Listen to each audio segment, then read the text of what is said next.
저의 첫 번째 주성치 영화는 1990년 도성이었습니다. 그 이전에 혹시 다른 영화를 봤더라도 기억 안 나는 거 보면 보다 말고 비디오 반납통에다가 휘딱 집어 던졌을 수도 있습니다. 어찌되었든 주윤발 스타일의 개간지를 기대하면서 봤던 도성은 그 골때림이 충격과 공포 그 자체였습니다.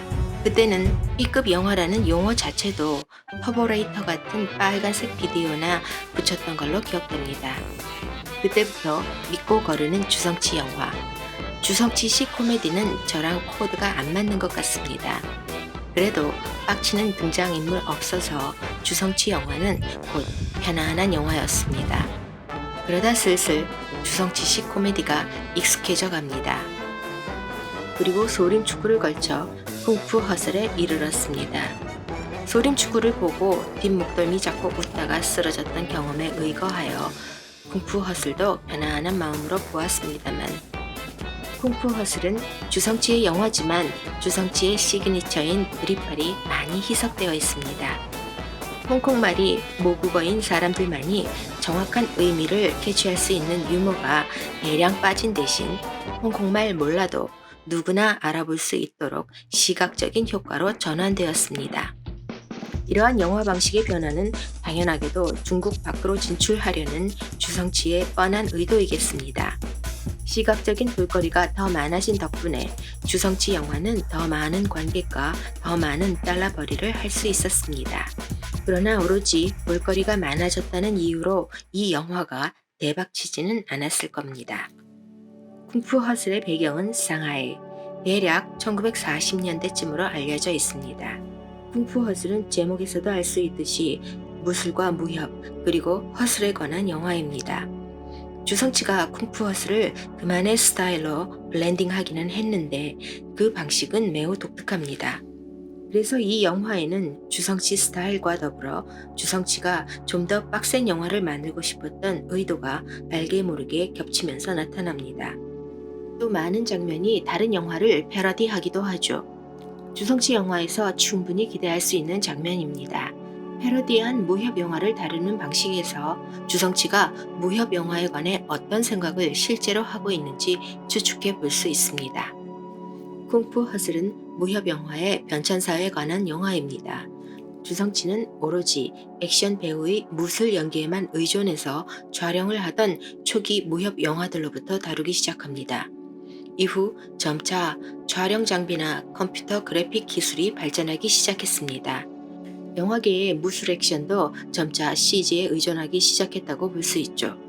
쿵푸 허슬은 영화의 서사가 진행됨에 맞춰서 무협 영화들의 발전되는 기술, 특히 CG의 변천을 몇 단계로 나누어 보여줍니다. 영화 제목의 허슬은 CG가 관객을 속인다는 의미가 아닌가 짐작해 봅니다. 신시티급으로 난장판인 상하이를 조직폭력배 도끼파가 접수하는 시점부터 쿵푸 허슬은 시작됩니다.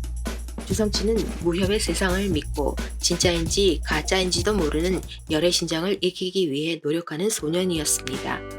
게다가 벙어리 소녀를 도와주는 등 착한 소년이기도 했죠. 그렇지만 절세무공 열애 신장이란 건 새빨간 거짓말이고 또 세상은 그렇게 쉽지 않다는 교훈을 얻습니다. 착한 소녀는 커서 돈도 벌고 여자도 얻기 위해 도끼파의 일원이 되려고 온갖 노력을 다하는 모습을 보입니다. 많은 사람들을 죽이기 위해 애쓰지만 모두 실패로 돌아갑니다. 돼지촌에 가서는 오히려 무술 고수들에게 된통 당하기만 합니다. 결국 그는 거의 초죽음에 이르러 어릴 적 연마했던 열애 신장을 자각하게 된다는 이야기입니다. 거지가 파는 비극들은 가짜가 아님이 증명되었습니다. 영화는 참으로 간단하고 그 이야기를 끌어가는 방식은 익히 아는 주성치식 패러디입니다. 그러나 주성치는 이 패러디의 홍수 속에서 수많은 실험과 실패를 통해 발전해왔던 홍콩 무협 영화의 역사의 경위를 표합니다. 그 주요 포인트는 기술, CG입니다. 영화의 초반, 돼지촌에서의 격투 장면은 순전히 액션 배우들의 실제 액션에만 의존해서 장면을 연출합니다. 와이어 액션도 보이지만 그래도 CG 없이 배우들의 훌륭한 무술과 카메라 워킹만으로 장면을 완성합니다. 아마 그들의 근육이 CG가 아닌가 싶습니다. 이러한 촬영 방식은 운동감을 중시하는 전통적인 무협 영화 촬영 방식이죠. 컴퓨터 그래픽이 아닌 배우들의 리얼 액션은 2000년대 이전 중국 영화가 정통 무협을 보여주는 대부분의 방식이었습니다. 주성치는 이 촬영 방식을 매트릭스를 패러디하고 나아가 비판하는 데도 씁니다. 도끼파가 끝없이 몰려오는 장면에서 개떼같이 많은 깡패들은 CG가 아니라 모두 진짜 사람들이었습니다. 막대한 자본을 가진 헐리우드 영화가 무협을 차용하는 방식은 CG로 도배를 하고 진짜 인간의 운동감은 중시하지 않았습니다. 이 패러디는 쿵푸의 진정한 의미를 무시하는 방식이라고 비판하는 주성치의 의도 정도로 보입니다. 어린 시절의 주성치가 거지가 팔던 무공 비급들 중 오다구나는 다른 절세 무공들을 다 마다하고 굳이 열의 신장을 택했던 이유도 이와 같습니다. 매트릭스나 킬빌같이 쿵푸를 접목시킨 헐리우드 영화들은 무협이 가진 아름다운 정신적인 철학은 보여주지 않았습니다. 쿵푸가 싸우기 위한 것이 아니라 자기 수양과 민중에 대한 자비로움이라는 점은 전혀 고려하지 않죠. 주성치는 절대 무공을 펼치지만 구양봉에게 지나친 폭력을 가하지 않고 오히려 제자로 거둡니다. 쿵푸의 마지막 단계는 헐리우드이 제멋대로 왜곡시킨 폭력이 아니라 끝없는 자비라는 것을 보여주는 것이라고 할 수 있습니다. 그럼 주성치가 CG 없이 모든 장면을 촬영했는가 하면 그건 또 아니죠. 쿵푸 허슬의 장면들은 시간 순으로 촬영 방식이 달라집니다. 말씀드린 것과 같이 초반 장면에서는 CG 없이 실제 액션을 찍다가 조금씩 CG가 늘어나기 시작합니다. 즉 슬그머니 CG를 조금씩 더해넣는 방식이 아니라 무협이라는 장르의 특성, 즉 마술적인 특성을 시각화하려는 무협 영화들의 촬영 방식이라고 봐야 합니다.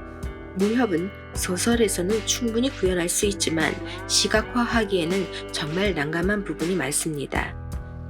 예를 들어 근무사항의 사자후는 어떻게 보여줘야 할까요? 이건 좀 쉬운 편이죠. 사자 한 마리 영입하면 되지 않겠습니까? 그럼 열의 신장은 또 어떻게 시각화하면 잘했다고 소문이 날까요?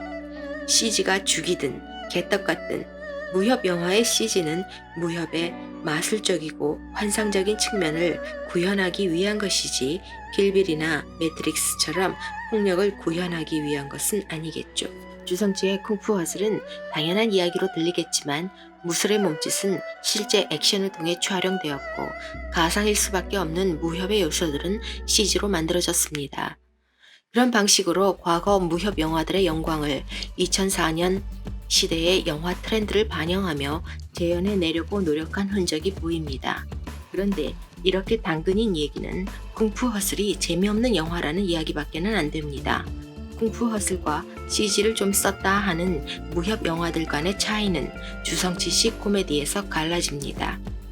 쿵푸 허슬은 훌륭하게 CG를 쓰거나 실제 액션만으로 촬영을 했다거나에 상관없이 그 장면들이 가상으로 만들어진 것이라는 사실을 관객에게 반드시 그리고 망설이지도 않고 던져버립니다. 소림축구처럼 주성치 코드를 예상이나 하고 당한다면 억울하지는 않을 것입니다. 주성치가 이제 코미디를 버리고 진짜 무협 영화를 만드나 보다 라고 생각하고 두뇌를 비우고 영화를 보던 관객에게 시간차 공격으로 코미디를 투하해버린 거죠. 예를 들면 뇌지촌 3명의 남자에게 도끼팔을 물리치고 서로 담해보자는 인사를 하고 있던 장면입니다. 이 무림 고수가 중심을 잃고 자빠지네요. 예상하셨었습니까? 강호의 세계가 가진 환상성은 암묵적인 약속입니다. 어떤 무공을 펼치던 어떤 사건이 일어나던 무협을 접하는 독자 혹은 관객들은 그것이 개뻥이라고 말해서 틀을 깨면 안 됩니다.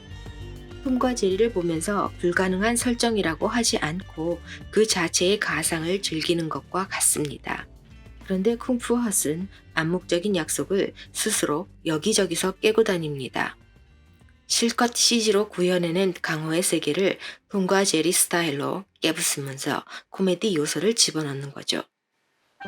톰이 절벽에서 바로 떨어지는 일은 절대로 없습니다. 자신이 허공에 있다는 것을 인식한 순간 슝 떨어지죠. 허공을 걷는다는 건 물리적인 법칙을 깨기 때문에 말도 안 되죠. 강호의 세계에선 이런 일이 비일비재합니다. 톰처럼 자신이 허공에 있다고 인식해도 허공에서 떨어지는 일은 없죠. 주성치는 모두가 약속했던 무협 세계의 룰을 어깁니다. 말하자면 쿵푸 허슬의 웃음 코드는 물리적으로 불가능한 무협의 세계를 열나 진지하게 보여주다가 관객이 거기에 빠져 침을 질질 흘릴 때쯤 해서 현실을 보여주며 꿈에서 깨라는 데 있습니다. 지나치게 CG를 매긴 쿵푸는 허슬이라는 것이죠. 쿵푸 허슬의 촬영 기법이나 효과, 음악, 특히 미장센은 이른바 무협 액션 대작에 버금갑니다. 단지 눈이 즐겁지 않은 까닭은 출연 배우들의 비주얼이 영 거지 깡깽이 같습니다.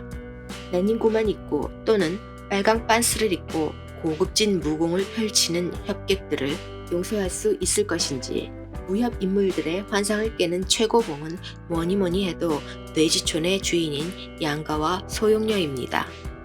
아름다움의 대명사이던 소용녀는 중년의 아줌마가 되어서 줄담배를 꼬나물고 양과를 맨날 두들겨 팹니다. 물론 양과도 떡진 머리에 잠옷 차림으로 마을의 아가씨와 희희덕대곤 합니다. 거기에다 소용녀는 가난한 돼지촌 마을의 주민들을 쥐어짜는 악덕 거물주입니다. 또 눈만 살짝 돌리면 관객은 신비로운 캐릭터였던 소용녀의 커다란 속옷을 발견할 수도 있습니다. 양가와 소용녀가 먼 훗날 어떻게 살고 있는지 궁금해하던 사람들에게 그들의 미래 역시 별거 없고 보통 부부처럼 지지고 볶고 산다는 사실을 적나라하게 보여주는 잔혹 동화 되시겠습니다. 소용녀는 왕년 한참 날릴 때 그녀의 이미지와는 생판 다르게 사자후를 사용하고 또 양과도 뜬금없이 태국권을 펼쳐서 돼지촌을 찾아온 장님 2명을 걸레로 만들어버리죠. 주성치는 이 부부가 이미 알려진 그들의 무공 옥녀심경과 독고구검을 쓰지 않고 다른 무공을 사용하도록 설정해서 무협의 키메라를 탄생시킵니다. 어떤 무공을 사용했던 아직도 절정 고수임을 증명한 양과와 소용녀는 강호에서 은퇴를 했어도 그렇지 돼지촌에서 도대체 뭘 하고 있는 걸까요? 강호는 대중문화 속의 가상세계이면서 어느 정도는 유토피아적인 성격을 가지고 있습니다. 사람들은 현실 세계의 말도 안 되는 상황과 부조리에 지쳐 강호라는 유토피아의 세계를 만들었던 거죠. 강호에서라면 사람들은 권력에 항거할 수도 있고 오로지 민중의 편에 서서 싸워주는 따샤들도 계십니다. 상상 속에서만 가능한 것들을 뭐든 현실화시킬 수 있습니다. 물론 구양봉과 같은 빌런들도 강호에 존재하시죠. 구양봉을 무서워할 필요가 없는 게 어떤 미친 강호인들이 강호를 떠들면서 설치시든 강호는 일반 서민들이 사는 세계와 겹치는 일은 절대로 없기 때문입니다. 김룡의 세계관에서는 강호는 가끔 현실 세계와 접점을 보일 때가 있는데 그것은 김룡의 소설이 주로 역사적인 사건을 포함시키기 때문입니다. 그래서 주원장도 나오고 강희나 진가락도 나오지만 주로 픽션이고 서사에 아무런 영향도 끼치지 못합니다. 고룡의 경우는 현실 세계와 절대로 겹치지 않습니다. 겹치더라도 주로 찻집이나 길 가는 사람 정도이죠. 마치 두 세계는 서로가 서로를 귀신이나 본 듯 모르는 척하고 삽니다. 쿵푸 허슬의 강호는 불행하게도 강호의 인물들이 일상 서민들의 세계로 들어와 버린 경우입니다. 무협의 환상적인 요소는 오로지 그 세계가 강호라는 가상세계에 한정될 때만 가능했었습니다. 그런데 쿵푸 허슬은 무협 장르의 마술적인 요소를 일상 세계에 무차별적으로 투입해버렸습니다. 그래서 관객은 이제 동네 마트에서도 층간소음을 일으키는 사람들로도 양가와 소용료를 만날 수 있게 되었습니다. 그러니까 쿵푸허슬은 김룡의 강호도 아니고 고룡과 와룡생의 강호도 아닌 주성치의 강호인 거죠. 그래서 강호인이라 할지라도 국수도 뽑고 옷이라도 만들어야 먹고 살 수 있습니다. 무림의 고수들이 돼지촌에 숨어서 산 게 아니라 그들의 직업은 소상공인인 거고 취미생활로 무협 좀 하신 게 아닌가 싶습니다. 그럼 진짜 강호인들은 농사도 안 짓고 허구한 날 쌈박질만 하는데 도대체 뭘로 먹고 살았을까요? 동사소독의 고향봉처럼 일반인들에게 보호세를 받고 산 게 아닌가 싶습니다. 말하자면 오늘날 삥 뜯고 사는 깡패죠 뭐. 양과와 소용료의 이야기로 되돌아와서 그들은 주성치가 표현하고 싶어하는 무협에 관한 생각의 연장입니다. 영화 초반 궁프 허슬은 CG 없이 70년대와 80년대의 무협 영화의 패러디를 연출하였었습니다. 그리고 소용료와 양과는 좀 더 시간적으로 뒤에 나온 영화들, 즉 CG가 약간 좀 뿌려졌다는 영화들의 패러디로 진행됩니다. 그렇기에 상대적으로 실제 액션을 사용하는 빈도는 좀 줄어들었죠. 또 쿵푸 허슬은 이야기가 진행됨에 따라 점차 2000년을 넘어오는 시기에 무협 영화들도 패러디합니다. 기술도 영화의 서사를 뒷받침할 수 있게 되었으니 무협 영화들은 CG로 상상만으로 가능했던 무공을 시각적으로 보여줄 수 있는 단계에 이르렀던 것이죠. 이런 맥락에서 쿵푸 허슬은 열의 신장을 영화의 마지막 결전으로 택해서 부처님 손바닥을 CG로 보여준 것으로 보입니다. 서독 구양봉은 사조 영웅문에서 구양신공을 거꾸로 익히다가 정신이 오락가락해졌죠. 관객은 쿵푸 허슬에서 구양봉을 만나실 수 있는데 거기가 청량리 정신병원입니다. 쓰레빠를 덜렁덜렁 신고 헤어스타일은 골렘입니다. 그리고 유덕화 이외에는 그 누구도 안 어울리는 내닝구 스타일. 역시 구양봉은 무공을 위해서라면 아무 조건도 필요 없습니다. 그럼에도 불구하고 그는 무간도의 조직보스 스타일이 돼서 멋진 슈트바를 선보입니다. 구양봉이 열의 신장에 굴복하고 제자가 되길 원한다는 결말에서 주성치는 좀 속은 것 같습니다. 어디 구양봉이 부처의 자비에 혹해서 회개를 했겠습니까? 구양봉은 새로운 무공, 특히 절세 무공에 미친놈입니다. 열의 신장을 얻기 위해서 뭔 사기인들 못 치겠습니까? 그런데 다시 나타난 거지가 가진 비급중 규화고전은 아무리 봐도 없네요. 완판되었나봐요. 홍콩 무협 영화들을 연대기 순으로 콜라주 해버린 쿵푸 허슬. 쿵푸 허슬은 마치 원리를 찾아라 같은 느낌으로 볼 때마다 또 다른 영화의 패러디를 찾을 수 있게 됩니다. 한번 다시 도전해 보시기 바랍니다. 지금까지 강호풍운의 쿨이었습니다. 끝까지 시청해 주셔서 감사합니다.